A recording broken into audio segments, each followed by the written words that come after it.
ঘুরপথে NRC বা SIR হতে চলেছে পশ্চিমবঙ্গ সহ সমগ্র দেশ জুড়ে। তাই 2002 সালের ভোটার লিস্ট কিভাবে ডাউনলোড করবেন চলুন দেখে নিই। তাছাড়া আপনি যদি নিজে থেকে ডাউনলোড না করতে পারেন তবে অবশ্যই কমেন্ট সেকশনে আপনার প্রশ্ন এবং আপনার ঠিকানা রেখে যাবেন, আপনাকে ডাউনলোড করে দেওয়ার চেষ্টা করব। চলুন দেখে নিই এবার কিভাবে ডাউনলোড প্রক্রিয়া করব। সর্বপ্রথমে আপনারা চলে যাবেন ভিডিও ডেসক্রিপশনে, সেখানে লিঙ্ক দেওয়া আছে। সেই লিঙ্কে ক্লিক করা মাত্রই আপনারা চিফ ইলেকটর অফিসার পশ্চিমবঙ্গে পৌঁছে যাবেন।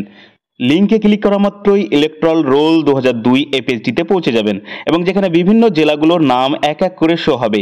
এখান থেকে আপনি আপনার জেলাটি সিলেক্ট করবেন। আমি মুর্শিদাবাদ জেলা সিলেক্ট করলাম।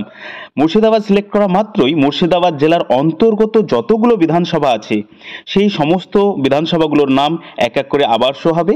এখান থেকে আমি ভগবানগোলা বিধানসভাটি সিলেক্ট করলাম। সিলেক্ট করা মাত্রই ভগবানগোলা বিধানসভার অন্তর্গত যতগুলি পুলিং স্টেশন ছিল সেই সময় অর্থাৎ 2002 সালে সেগুলো এক এক করে শো হচ্ছে। ওড়াহাড়, দোস্তিনা, সুন্দরপুর প্রাইমারি স্কুল, তারপরে বসন্তপুর, গোবিন্দটোলা, তারপরে নিচে রামপুর, তারপরে বেনিয়া, গোবরা, কুঠিমারি, এই রকমভাবে এক এক করে শো হচ্ছে বিভিন্ন পুলিং স্টেশন অর্থাৎ ভোট কেন্দ্রগুলো। এবার নিচে আরও আছে অনেকগুলো, এখান থেকে আপনি আপনারটা চয়েস করবেন, যেটা আপনি ডাউনলোড করতে চাইছেন সেটি আপনি চয়েস করবেন। নিচে আছে কানাপুকুর, কালুখালী সার্পি হাই মাদ্রাসা, এরপরে আরও নিচে আছে, আমরা দেখব কি আছে। এবার সুবর্ণ মির্গিটা আমি ডাউনলোড করব, তাই নিচে ক্লিক করলাম। ক্লিক করা মাত্র সুবর্ণ মির্গির যে সমস্ত তখন যে তথ্য ছিল সেটা চলে এসছে। তখন বিধানসভার নাম্বার ছিল 56 নম্বর এবং ভবনগোলা 45 নম্বর অংশ, এবং এখানে কি কি ঠিকানা ছিল অর্থাৎ তখন মহল্লা কি ছিল, তখন কতগুলো ভোট কেন্দ্র অর্থাৎ কতগুলো ভোট দাতা ছিল, অর্থাৎ পুরুষ সংখ্যা কত ছিল, মহিলা কত ছিল, মোট ভোট কত ছিল, সমস্ত তথ্য আছে। এবার নিচে আপনি আরেকটু স্ক্রল করে এলেই দেখতে পাবেন যে সমস্ত ভোট দাতা অর্থাৎ যারা ভোট দিতেন তাদের নাম আছে। এখান থেকে আপনি দেখবেন আপনি যার তথ্য খুঁজতে চাইছেন তার নামটা কোথায় আছে।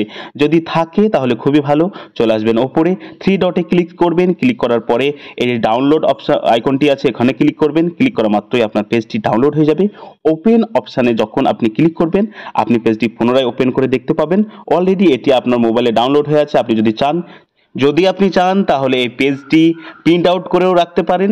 যখন বিএলও অফিসার আপনার বাড়ি তথ্য ভেরিফিকেশনের জন্য আসবে তখন অ্যাজ এ ডকুমেন্ট আপনি এই কাগজগুলো শো করতে পারেন।